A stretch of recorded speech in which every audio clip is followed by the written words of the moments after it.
Hello from Australia. This is Wednesday, March the 4th, and we're about 6 o'clock in the evening. We just received your tape this afternoon, and we just finished listening to it, and I've got some questions and comments that Carol wrote down while the tape was going on, and we'll answer those. And then I've got a scuba diving class tonight. I believe Carol had told you about that before. This is my second class.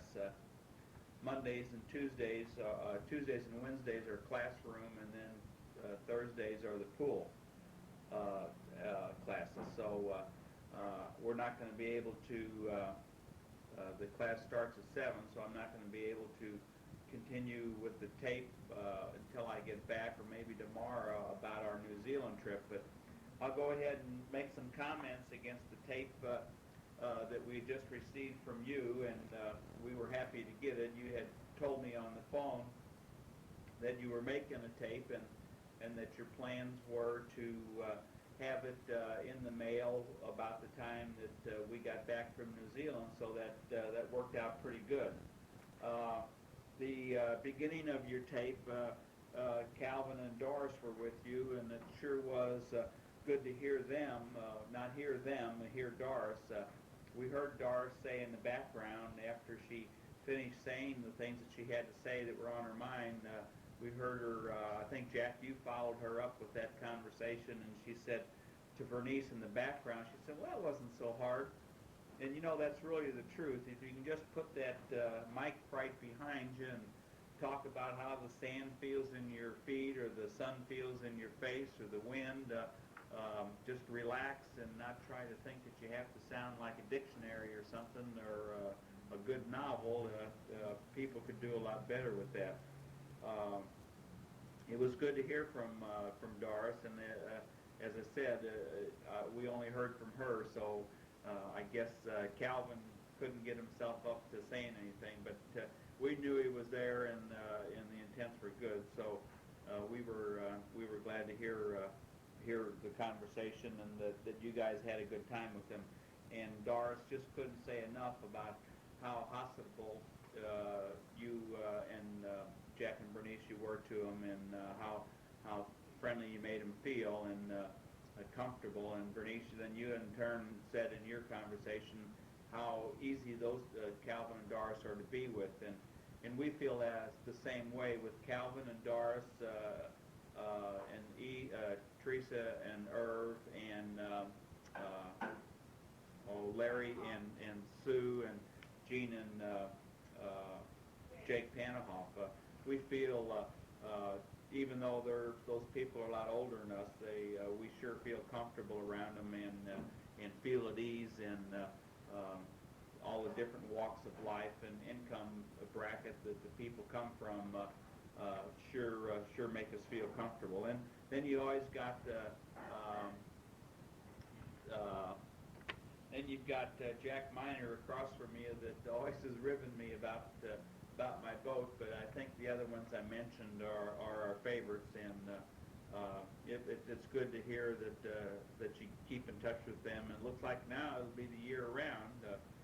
Calvin's got that motorhome, and he'll be sporting around the country, and I imagine he and Irv sometime might turn out being a tandem. You had mentioned, Bernice, that you had played the tape to Calvin and Doris, and then to Aunt Louise and Aunt Margaret while they were at the house, and you mentioned something about the parasail and the difficulty and the fright that Carol had from it. They first thing they do when you parasail is they put a life jacket on you, and then the harness for the parachute then goes around the life jacket. Now I mentioned they did have a life jacket, but Carol said that life jacket was so threadbare that she wasn't too sure that if she had fallen in the water, that whether it had kept her up or not anyway. But as it turned out, it was just kind of scary for her, but she felt safe enough. It was just that she didn't want to get her clothes wet because they had talked both of us into getting into that darn thing with our street clothes on. Carol just mentioned in the background what really upset her most is that she had her only pair of clean underwear on. You know, we've been traveling out of the top of our suitcases, so she was afraid to get her shorts and her underwear wet because she wouldn't have anything to put on underneath. But I think there were a lot of ladies in that area after I found out what was going on that didn't have too much underwear on or much on underneath whatever they were wearing. Oh yeah, the clean stuff. She had done a few things up. That particular hotel didn't have a laundry room, so she went to work when we got there and did a few things, hand cleaned in the sink, and then we pinned them up on the balcony in the sun and had those dry. I know we had talked to you about it on the telephone already, but that was me in the Today Show 2-second episode that they had where they scanned the audience. We had really tried to get our sign in just about every time we saw the camera scan the audience, we held our sign up. In fact, we were at the point where we were really annoying the people behind us because every time the camera would turn around our direction, we'd hold up our big 4-foot by 8-foot sign. We had made that sign the weekend before. Sue Andrews, our personnel lady, had a barbecue, and she had given me the job to make the sign. So she had a double-size bed sheet, and we folded it in half, and I took some black paint and painted on there, "Hello St. Louis," and then, believe it or not, I got the sewing machine out and sewed pockets on each end so the tomato steaks would fit in the corner, and that's what Tom, the fellow on the other end, and I were holding the sign up with was tomato sticks. But it was a lot of fun, and we certainly did enjoy seeing Bryant Gumbel and Jane Pauley, and I might have mentioned earlier that everybody had the opinion that Jane Pauley was much the nicer of the two people. Things that go on after the camera's off of them, such as on commercials and Willard Scott and the news, while they're doing that, the Jane Pauley and Bryant talk to the audience, or they move from one set to the other, and once a nigger, always a nigger. You know, Bryant was a little arrogant and didn't have time to even look at the audience, or he bumped people out of his way and stuff like that. Where Jane Pauley was much nicer and had a smile and took time to stop and say hi and said I'd autograph pictures later and stuff like that. So we thoroughly enjoyed the show, and I think that show probably cost McDonnell Douglas $2,000 or $3,000 because most of us took the afternoon off to go down and watch the program, and the sun was really shining, and most of us that hadn't been out in the sun yet got a sunburn from it, and that was real painful the next several days. Different things that you said through the tape, it doesn't sound like you've had a bit of nice, you've had more than a bit of nice weather, but you haven't had a lot of nice weather run together. You'd have 1 or 2 days of nice weather, and pretty soon the wind would kick up again, or that afternoon the wind would kick up, and it kind of sounds like Melbourne. We'll have a 95 degrees one day, and the next morning you wake up, it'll be down in the low 60s. So we can sympathize with you on that, but I hope before you leave that you'll have some constant nice weather, and Bernice, you'll be able to work up your tan and come back to St. Louis and to the boat and have a nice brown tan like you normally do. Jack, thanks for sending along that newspaper article. I imagine that was you that cut that out. All the notes that the kids and the parents, mostly they thought it was the parents that sent in to the teacher. That was real cute. I think I'm going to take that to work and put it up on one of the bulletin boards or something, because the Australians in our office always think that we talk funny. Once they read that, they'll really think that we talk funny. Taking a look at the notes here, and you mentioned through the tape that the company that you bought your hearing aid from is having trouble getting the one side in a condition where they want to turn it over to you. So I hope it isn't too much longer before you get that, and that it makes you feel comfortable in conversations and with the radio and the television and stuff like that. But what I think is probably going to happen is after you put your hearing aid in, and people that are around you all the time, Bernice or Charlie and Goldie and other neighbors in the area, that you'll probably say they're talking too loud, because I can remember a fellow that I used to ride to work with that went and got a hearing aid, and then after he put it in, he was always telling me, "What are you talking so loud for?"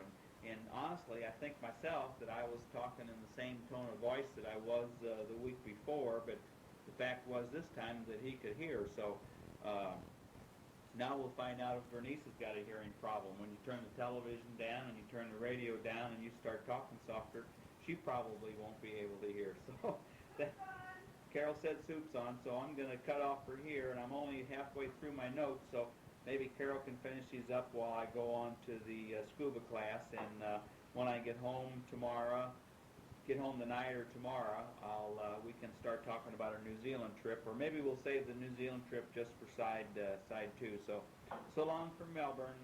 I love you, and I sure appreciated getting the tape. So long for now. Bye.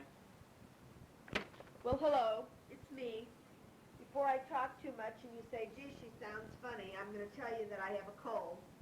I started getting it the day before we left New Zealand on Saturday. The weather there was a little bit rainy and pretty, but rainy, and I started feeling really rotten on Saturday as we were driving back into Christchurch. Our flight left at 7:15 in the morning on Sunday, so we had to get up real early. So we kind of crashed that night and went to bed early. But as Mike said, we'll talk to you together on the other side of the tape about New Zealand. I do have a cold anyway, and we had a barbecue to go to on Sunday as soon as we got home. We got home about 11:45, I guess, and we were supposed to be someplace an hour from here at 12:30. Well, obviously we didn't make it. We did make it by about 1:15, though. And it was outside, and I was feeling miserable. It was kind of fun, though. We enjoyed it. It was at some Australians. Someone that we had visited had out here when we went to the footy final. So they were returning the favor. Anyway, I was kind of down on Monday, but up and about. But by yesterday, I was really feeling lousy. So I was in bed in the afternoon yesterday, and I had every intention of starting a tape to you, but I just didn't feel like it. I couldn't muster up the energy to even think about what I wanted to say. So, but I'm better today. I still sound nasally, and I'm going to talk to you for a little while, and then I'm going to take off because it's Ash Wednesday here, and I want to go to Mass tonight. Mike, as he told you, has gone to his scuba diving class, and I don't have a car, but church is just a couple blocks up the street, so up past the first roundabout, Daddy. So anyway, I'm going to walk up to church. It's been a nice day here. I think the temperature was about 30. And but there was a breeze, and it didn't seem hot. The house never got warmed up. It was kind of a busy day. We had a shower for Gretchen this afternoon. It was a surprise, and we managed to pull it off. She didn't know a thing about it. It was our regular spinners group, you know, the ladies group that meets in Brighton on Wednesdays at 1. So she always goes. She didn't think anything about going. And she got a lot of nice things. I think 8 of the gals went in on a stroller for her. Really a nice one. It was almost $100, I think. She got a lot of little things, bibs and little balls and stuffed animals and little play suits and blankets. A lot of cute things. Nothing real big, and lots of things that she'll enjoy, I know. We got her Mike and I did, we got her a baby sheepskin. It's a small sheepskin, white, and she had been wanting one, and in fact was going to buy one for herself. But I had to get one for somebody else back home and send it back home. So I got Gretchen one at the same time, and I didn't really know then when I was going to give it to her, but we decided before I went to New Zealand to plan this shower. So I had a busy morning. I had to bake a cake, and I had made a cheese ball, and I had it in the freezer, the one of Carol's that you like so well. I had made that, a couple of weeks ago and had put it in the freezer, so I took that and some crackers over, and Michelle needed to borrow my forks. None of us ever have enough of anything to go around. She was going to buy paper cups to have for iced tea. I made 2 jars of sun tea this morning, and she went out to buy cups for sun tea, and they were 8 for $1.99. Now, can you imagine that? That's how expensive paper products are over here. She went back in another department in the store, and she bought 6 glasses for $1.99.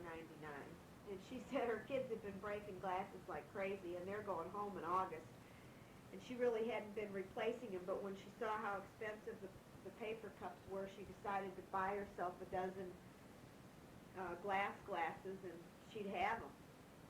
So anyway, that's what she did. We had iced tea and coffee, and she had gotten a decorated cake, and but believe it or not, they decorate cakes here, but they don't put anything on them but little flowers. They don't write on them or put any trinkets or anything on them, and she had tried half a day yesterday to find something to set on the cake, like booties or a stork or something like that. And this morning, someone told me that there was a cake decorating shop down on Bluff Road, so I ran down there this morning, and sure enough, I was able to find a couple things to put on the cake. So after all that, I took that stuff all over to her house so she'd have it in advance. Gretchen had to have an ultrasound done this morning, and the results were good. Everything's coming along just fine. She'll be really glad to have this over. She's got 6 weeks to go. So that got her away. I didn't have to worry about sneaking around on her. But Mike has another person in his carpool now who's supposed to drive every Monday and Wednesday. But I think he's been in the carpool 3 weeks, and he's screwed up 3 days already. You plan on something, and then it doesn't work out. But nonetheless, we've been managing. My travel agent called this evening and wanted to know how New Zealand was, and she's got our flights all booked for our trip to Queensland and to Ayers Rock and Alice Springs and Adelaide when Sheila and Brenda come. And she wants me to come over and look at some accommodations tomorrow. Seems like we just get back from one trip and we're off on another one. But and I suppose it's probably before we take the trip to Cairns with Sheila, we'll probably be planning our home trip. We still hope to go through Europe. That's still our plans right now. So again, as I told you before, we'll have to see how things look when the time comes to make those plans. Mike left me a couple of notes on the thing that we talked about. One thing, you were talking to me in the kitchen, you said it sounds a little funny. Do you remember when I was first sending you tapes and I was taping in the kitchen all the time, and I didn't realize there was that much of an echo or sound bouncing around? And Sheila told me later you thought I didn't have any carpets in the house or any furniture or anything else in here because it sounded so hollow, and it does sound that way in the kitchen. But when you're running the water and everything, I can just see you standing there at the sink. I know exactly what you're doing, and I could hear that clearly on the tape. Also, the pillows that you're making really sound cute. I probably have seen them. I think I know what you mean. You stitch around them and then stuff them from the back, and it makes that stand out, and then you put that onto a covered pillow. They sound really cute, really. I think those will look really cute down on the boat, too. And also, it sounds like you've been keeping in pretty good touch with Ron, and that his health is doing pretty good. I don't know if I told you or not, I did talk to him on the phone. I called him because I was very concerned about the break-in in your house, and I was mostly concerned about that watch, as you can imagine. But he didn't even know that it was there.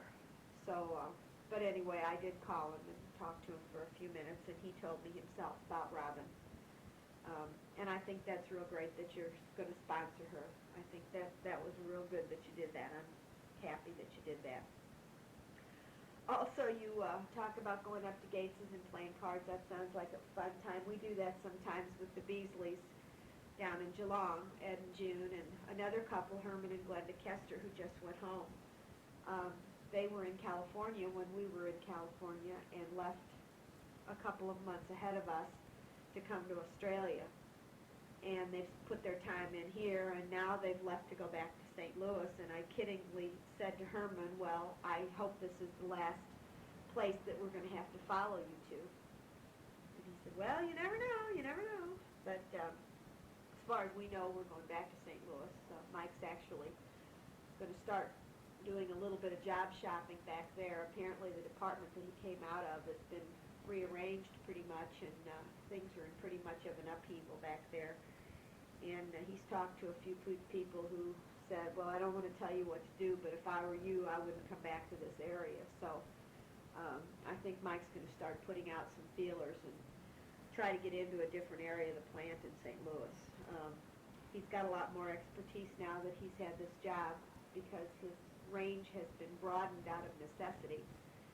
And they've offered a early retirement incentive plan at MAC, which they had never had before, something similar to what Andy's been involved in. And a lot of the people in their early 50s are being offered the early retirement plan, and so there's going to be a lot of slots open. It's probably going to be a fairly good time to come back as far as positions available. Maybe there's even some chance for advancement right now for Mike, and this is the time that it's the best opportunity for him to have it. So I hope that things can work out to the best of his advantage for him.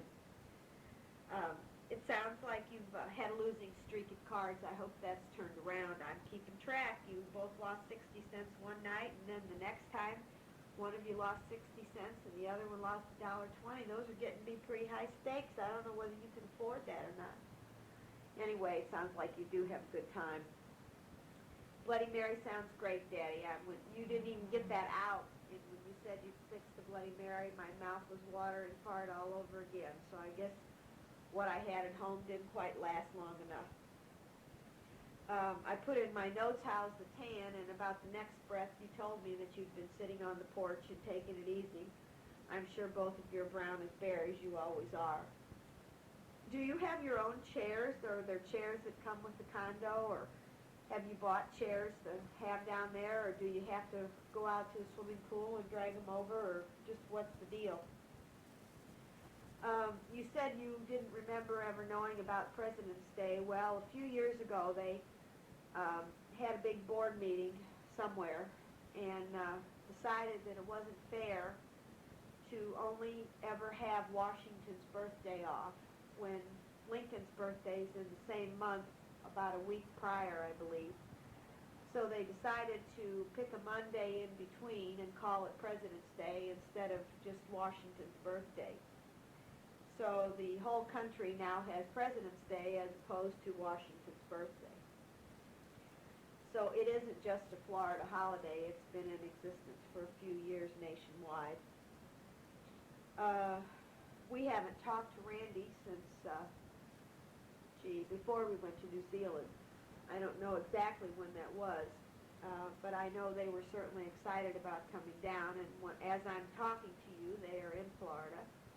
You're probably not in Reddington Shores because you told me that you were going to take them to Disney World and to Cypress Gardens.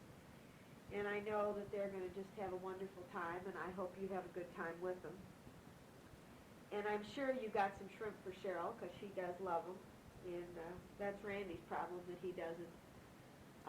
I had a chuckle out of him, you saying that he called to congratulate you again on your house being broken into. That was pretty clever, I thought. We had a chuckle out of that. And it was really cute to hear from Aunt Margaret and Aunt Louise. And Aunt Louise doesn't remember, but I did talk to her on the phone when I was at home. If you recall, she had called one day to rap with you about the Central Fire Truck. And then she called another day, I think, or she called a day when you weren't there, and I did talk to her for a little while on the phone. She probably doesn't remember that either. But I'm glad they were interested in our tape. That was a pretty informative tape as far as tapes go. Not so much chit-chat on there. We talked about our experiences, and we did have a good time on that trip, and we've got memories that will last us forever. I guess the rickshaw was the beginning of it, and we got quite a long ride because I think they thought they really had two greenhorns, and in the end they didn't get as much as they thought they were going to get, but we thought we weren't going to get out of there either.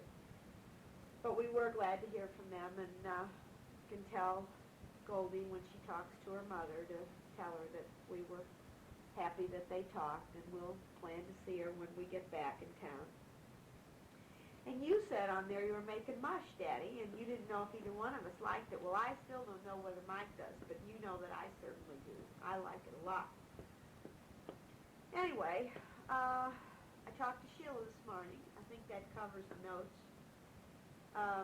I did talk to Sheila this morning. I usually try to set up a day for her to call me, and I've set up another day for her to call me after she gets back from Florida.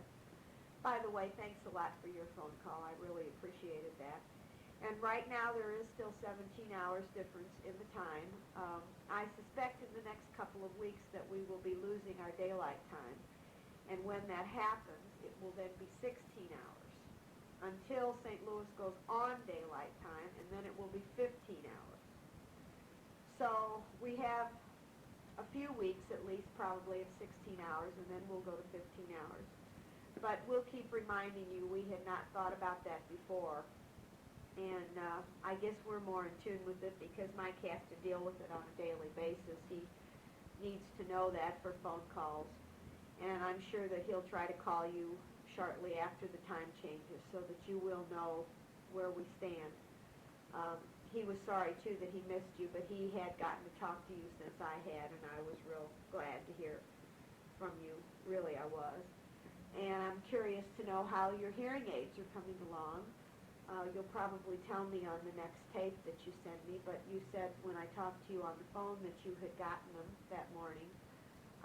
I perhaps did not tell Mike that because I heard him mention something to you about the hearing aids before. I hope that they're working out well for you and that you're adjusting to them. I'm sure that you are. There wouldn't be any reason that you wouldn't be.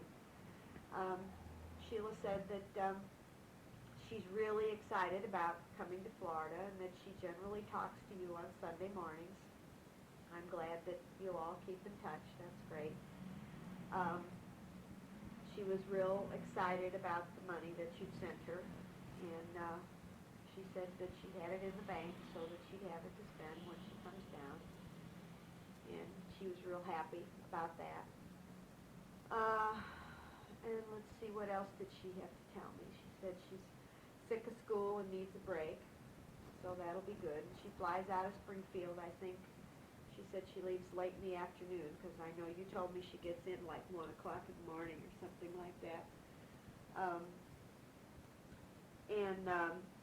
She didn't bring any of her summer clothes home with her because when she was home last, she didn't realize she was coming to Florida and wouldn't be home again. So she's called Carol Laskowitz and asked her to go over to your house. I think she said she sent her a key and get her summer clothes because she knew right where they were. And Judy Strathcamp's coming to Springfield on the weekend to see Julie, and she's going to bring the clothes to her. So that should be some operation. We'll see how that turns out.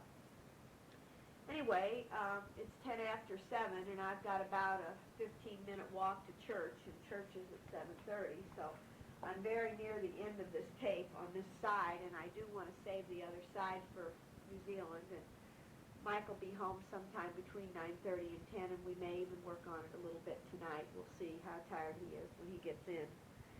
We had fish tonight from the Weir Street Fish Shop, and zucchini, and a salad. That's what we had for dinner tonight. Last night Mike barbecued a hamburger. I wasn't really hungry because I wasn't feeling that good, but I just ate a plain hamburger, and he had a sandwich and some cucumbers and sour cream, I think. But the weather's been pretty nice around here. We can barbecue almost any day that we want. They had some rain while we were away, I understand, so the flowers outside got watered really well. We've taken tons of pictures, and we haven't even had time so far to get our pictures from our Asian trip organized. And our Jean's coming the end of April, and Mike said for sure he wants to sit down and do that. And our taxes are due.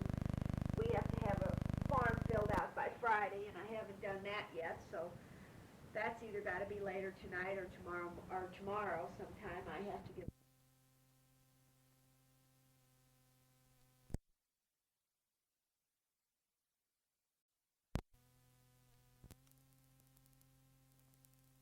Well, as you heard, the tape ran out, and I have to go anyway, so I'm going to say goodbye for tonight. I love you both, and this side of the tape will be devoted to our week or 10 days in New Zealand. Bye-bye. Hello from Australia. This is Monday, March the 9th. It's about quarter to 9 in the evening. Like I said, this was Monday. It's one of the 10 national holidays in Australia. It's their Labor Day. And ourselves and Steve and Gretchen and Sue and her son Travis, we went for a picnic today out in an area called Mount Macedon, where there's a storybook written called Picnic at Hanging Rock. We have had a turn for the cold here, the weather-wise. We had our heater going yesterday, and we've got it going again right now. You might be able to hear the little box heater blowing in the background. Especially now, Jack, since you've got very acute hearing. Carol and I tried to remember back last year, and we didn't turn the heaters on, I don't think, until you guys got here, and that was in March. So we had morning temperatures today of 8 degrees Celsius, and then today I believe it warmed up to about 14, but the terrible windy, and we had a few spots of rain, so that all made it pretty cold. Yesterday I took my first scuba diving class into the water in the bay here, the seawater, and it's a lot different. Be surprised how safe you feel in the confines of a swimming pool as compared to being out in the ocean itself. But everything went well, and I guess I'm learning what I'm supposed to learn. I've got the class tomorrow night and class Wednesday night, 3 hours each. So if I don't learn it by actually doing it, I'll be able to learn it by reading it. So as we mentioned on side one, we wanted to save this side to talk about our trip to Tasmania, to New Zealand. And in our opinion, New Zealand is hands down over Tasmania. In my opinion, the best thing going forward is the roads, but that as it may, next to that would be the scenery and everything the glaciers and the towns and the friendliness of the people. So put this on hold for a second. Carol's in the other room, and we'll get started on talking to you about New Zealand. Well, hello, it's me. As you can hear, my cold is a whole lot better. I know you worry about things like that, so I am feeling much better. Mike asked me to make a list of the towns that we visited while we were on our trip and tell you a little bit about them. We just did a quick 15-minute tape to Carol and Andy. They send 30-minute tapes, and we had left side 2 of theirs for New Zealand also, and it seemed like the 15 minutes just absolutely flew by, and I could hardly give them any details at all on what we did. Let me tell you about his 15-minute tape. It's one that he got from the training department a long time ago in at Western Electric, and I guess I counted. We sign it each time we send it. I think the tape's been back and forth across the Pacific Ocean 8 times now. So Mike sent the same tape back to him, but of course you know by now, I'm sure that Andy's retiring, so that will be the last training tape he'll get from Western. Anyway, to go on a little bit with New Zealand, we did just visit the South Island. There are 2 islands to New Zealand. They are not attached. There is a ferry that runs between the 2. The North Island is much more of a farming community, although the whole of New Zealand, both islands, has 3 million people. mind you, 70 million sheep and 10 million cattle. So the livestock definitely outweighs the people there.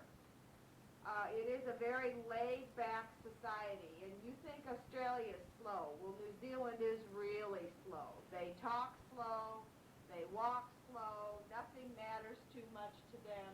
And the drivers are better too. The drivers aren't near as aggressive, and they don't feel like they have that God-given right to be first.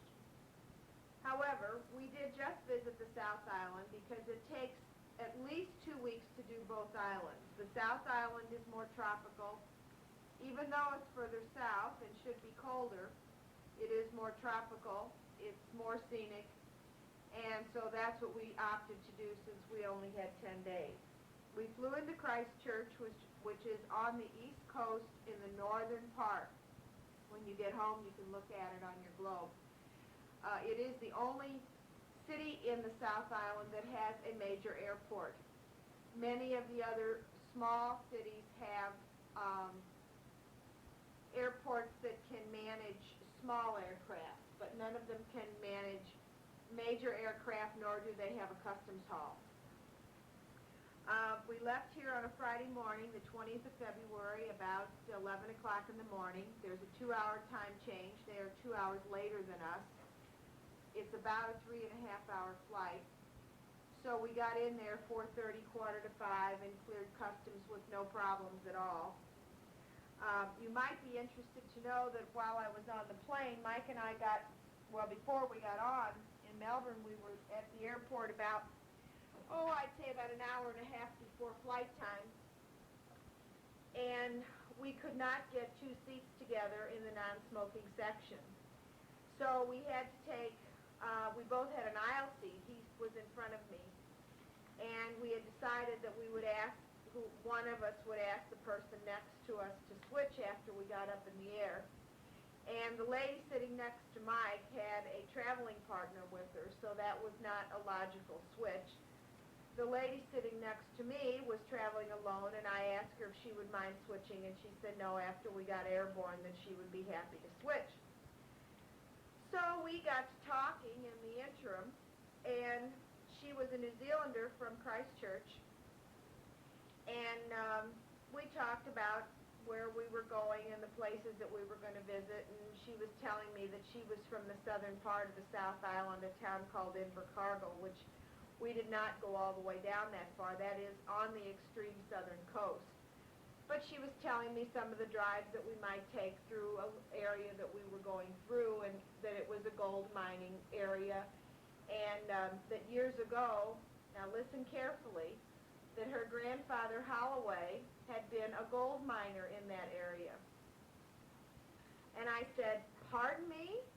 And she said, "My grandfather Holloway." And I said, "I really have a hard time believing that. That's my maiden name." And she said, "Well, that's my maiden name also." Well, we absolutely sat for probably 20 minutes in stunned amazement. She was your age. She's the same age as me. She was a couple of years younger. I think she was either 40 or 41. And her name is Trish. And she doesn't know very much about her background except that it's English. And I told her that mine was as well. And I thought maybe sometime when I wrote to Juanita, but I just wrote her a note. I thought maybe I'd ask her if she had any information on that, and I got Trisha's address, and I thought I'd ask her. So, needless to say, she didn't switch seats with Mike all the way to New Zealand because she and I had carried on a conversation about our ancestry all the way. So that was quite interesting, and Mike took a picture of us on the plane.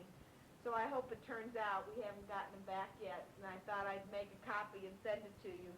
I don't think there's a resemblance, though. No resemblance, but it was just interesting to have had that happen.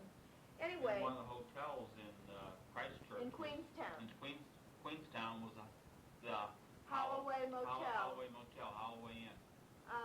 And we didn't go in, and Mike said, "You want to stop in and see if they're there?" Might be your lucky day. I said, "Oh, I'm sure they probably just sold the name, but I guess I should have stopped." You never know. I guess maybe some of our ancestors came to New Zealand. Anyway, we flew into Christchurch.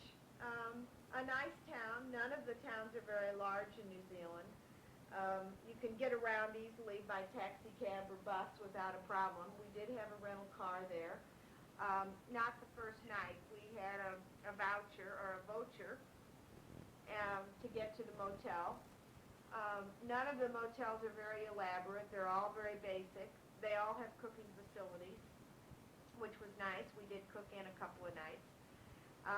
We left our motel that night and went down to Christchurch, which was a couple of miles, and had dinner down there and looked around the town. There's a beautiful cathedral there. It wasn't open, so we couldn't go in. But we walked along the river and looked around the town and decided what we might want to do the next morning before we took off. We found out where we had to go to pick up our rental car because it wasn't available at the airport. We were not using Hertz or Avis, and those are the only two that were available at the airport. So we did that the next morning, had a good night's sleep, and got up and went to get our rental car, which was ready, waiting for us. It was a little Ford Laser, 5-speed stick shift. It was a good thing because petrol was 92 cents a liter, and it got 39 miles to the gallon, so that worked out really well. We drove 2,500 kilometers. Multiply that by 6.6, and that'll tell you how many miles, Daddy. I can't do it fast enough in my head, but I think it's about 1,500 or 1,600 miles. Close, anyway. We left Christchurch the next morning and headed for the west coast of New Zealand, about 240 kilometers, I guess, or maybe a little further than that. I'm not sure. It took us longer than that to drive it. But it was through a mountain pass called Arthur's Pass, quite scenic, beautiful and green, and lots of sheep. Lots of sheep. There's a T-shirt there that says New Zealand has 70 million sheep and 3 million people, and I saw every damn one of them. And there's another one that has a picture on the front of a 4-lane highway with bunches and bunches of sheep on it, and a car behind them that says typical New Zealand traffic jam. So anyway, we made our way across Arthur's Pass, across the mountains. It is quite mountainous, and we drove through a lot of mountains. Would have been very difficult in the wintertime because I'm sure these roads, that some of them were gravel, would have had snow on them. And not all of them are fully sealed, although even the ones that aren't fully sealed were good roads. You could do 40, 50 kilometers on them. And we ended up in a town called Franz Josef, where one of New Zealand's 4 or 5 glaciers is. You can look on the map. It's a very small town. There are 2 glaciers in that particular area, the Franz Josef Glacier and the Fox Glacier. We stayed in Franz Josef, quaint little mountain town with a pine smell. It reminds you of being in the mountains in Colorado. Creek running through it. Really, really a pretty little town. It's about an hour's walk up to the glacier. Mike and I took the walk. Mike went all the way up to the glacier. I didn't go all the way up with him. It was a fairly steep climb getting down to the riverbed, and I knew I'd have to get back up, and I was afraid I wouldn't be able to.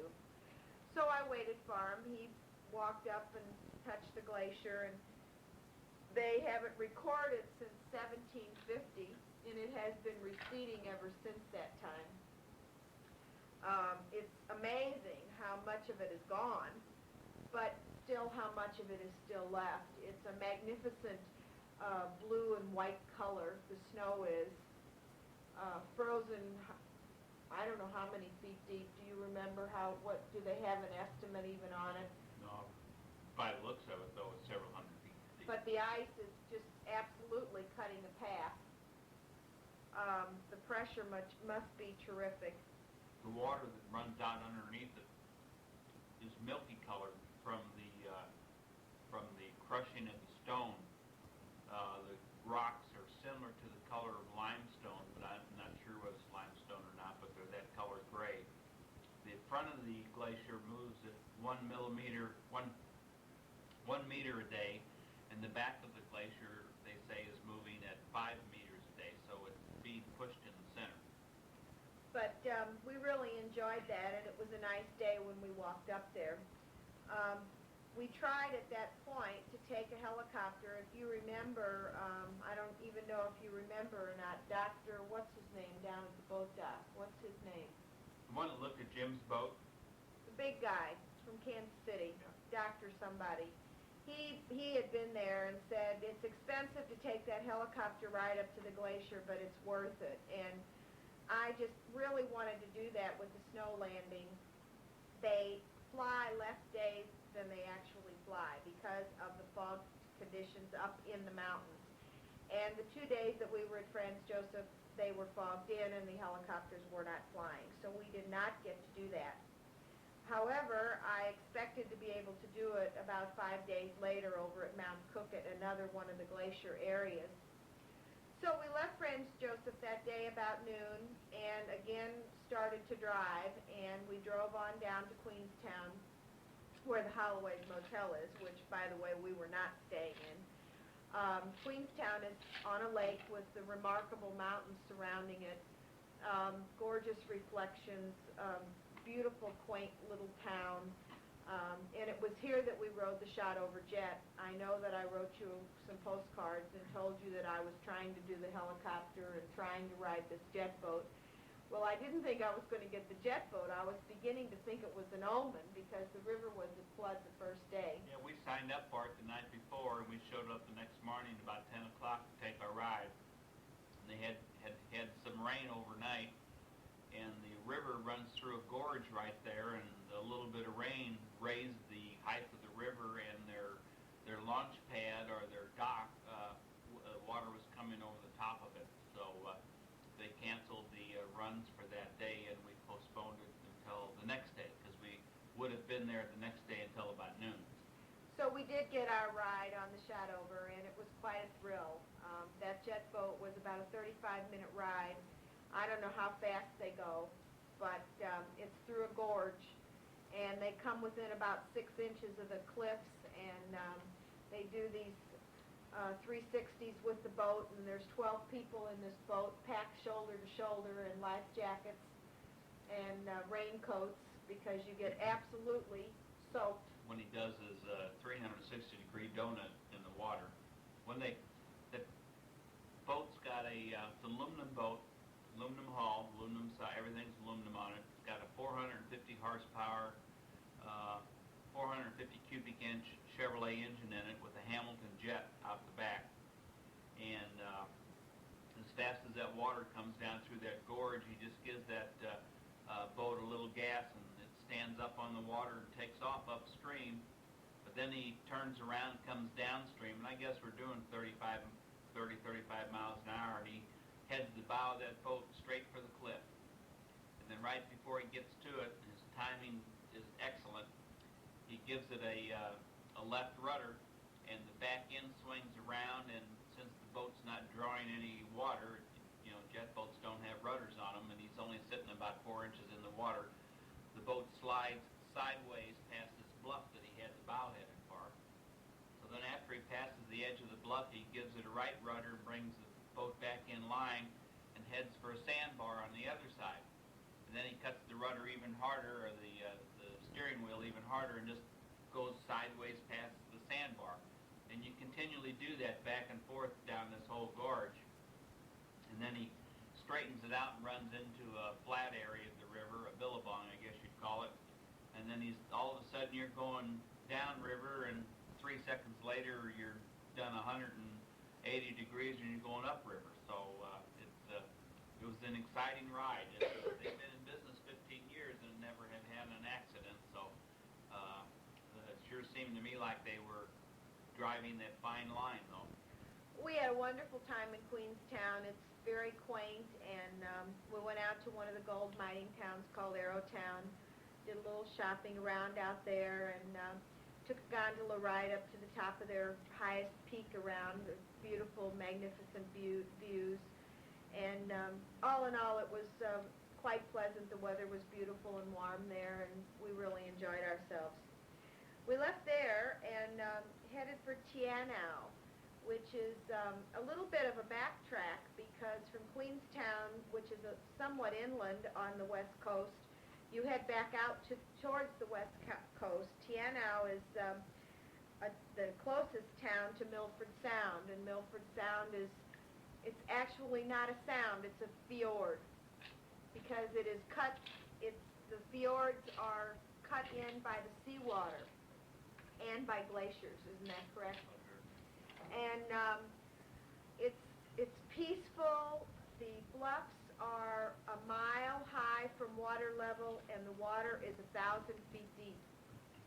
It is hard to believe when you're on that boat and you're looking up that the top of that bluff is a mile above your head. They are straight up sheer bluffs. The waterfalls in the sound are gorgeous. We saw porpoises. We saw southern fur seals, birds. It was just a lovely trip. It's about an hour-and-a-half boat trip out through the sound with wonderful narration. We drove down there. On the way down, some of that road is unsealed down through the mountains. And there's a tunnel down there that's a kilometer long, and it's called the Homer Tunnel. And before we entered the Homer Tunnel, we encountered the native Keas, K-E-A. They're parrots. They're mountain parrots. They're brown. We stopped the car. Didn't get out, of course. They jumped onto the car. I wanted to. On the hood, on the roof, on the trunk, started picking away at the windshield wipers. They're very inquisitive. They look like hawks. They're frightening. The natives tell you that they're harmless. They're just inquisitive. But it was interesting, and we have some photos. I'll send you some pictures of them on the car when I get them back. From there, we headed back across New Zealand to the other coast, to a town called Dunedin. It's Scottish descent. We didn't get to see a whole lot of it.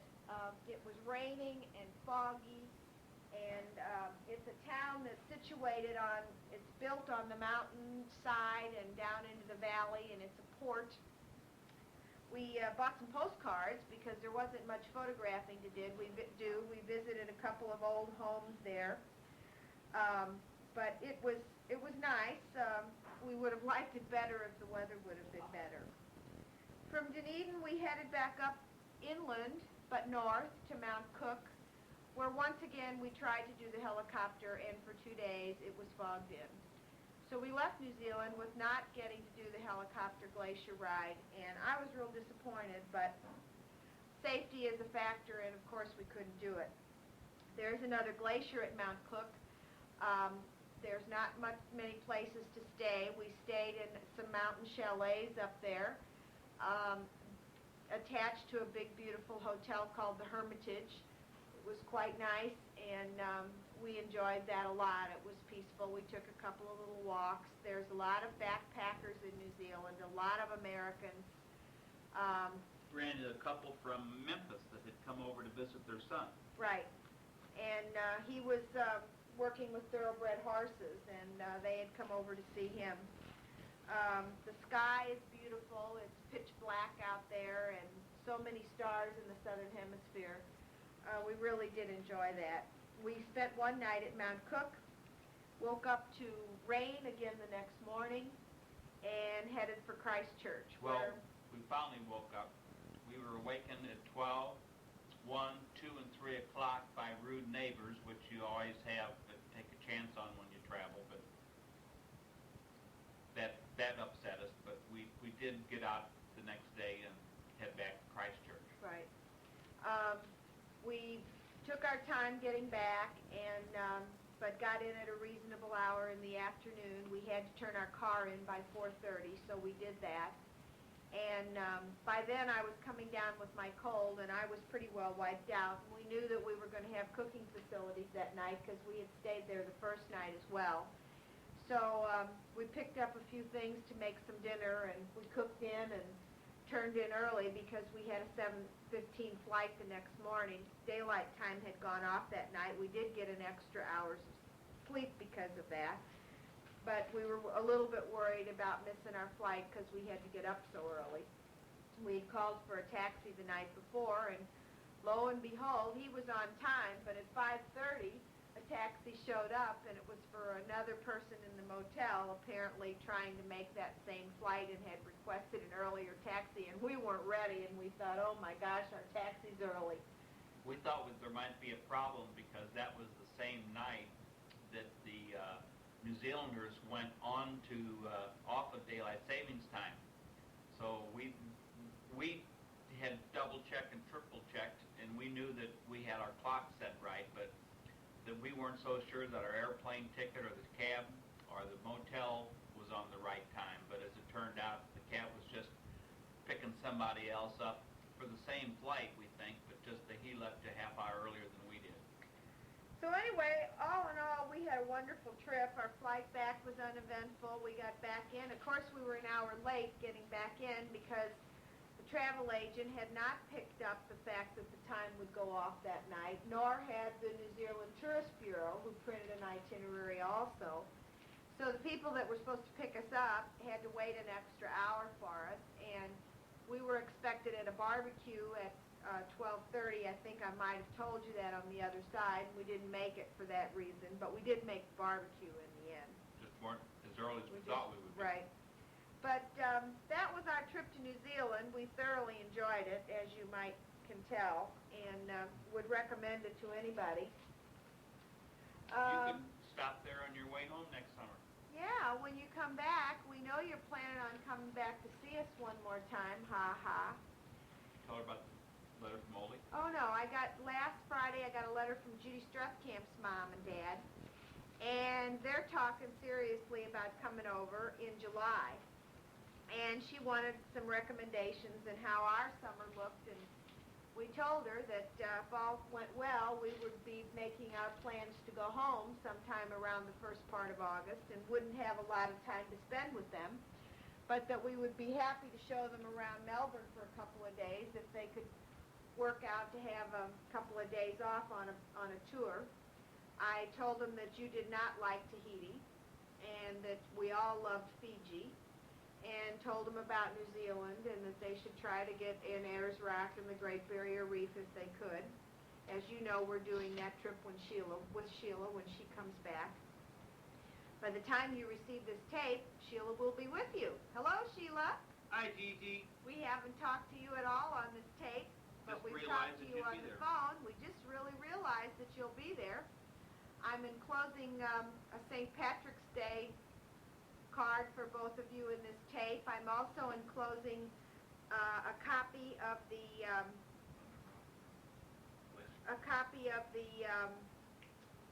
Brown Brothers Winery distributor in the United States. You'll have to write them a letter. Yes, I told you that on the phone, Bernice, that last time we were at the winery, they do have distributors in the U.S., and this will be a list of them that you can write or call and then have things set, but we don't know what the cost would be. And I'm going to tell you the port that you like is Brown Brothers Very Old Port.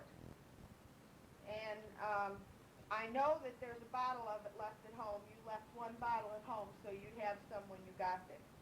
Unless the kidnappers got it. The kidnappers. Anyway, I'm enclosing that, and Sheila, I'm enclosing a little brochure from the place that we're going to stay in Cairns. I just thought you might like to have a look at it. And I can't remember what else I've got that pack of stuff going. I'll be sending your birthday stuff to you, Sheila, so that it will arrive the last week in March after you get back from Florida. I know that you all are going to have a great time together, and one of these days we'll be there with you to spend a little time maybe. For now, though, we're enjoying our time here and looking forward to our next trip, which of course will be in May when Sheila comes back. We're nearing the end of this. Got 50 clicks left.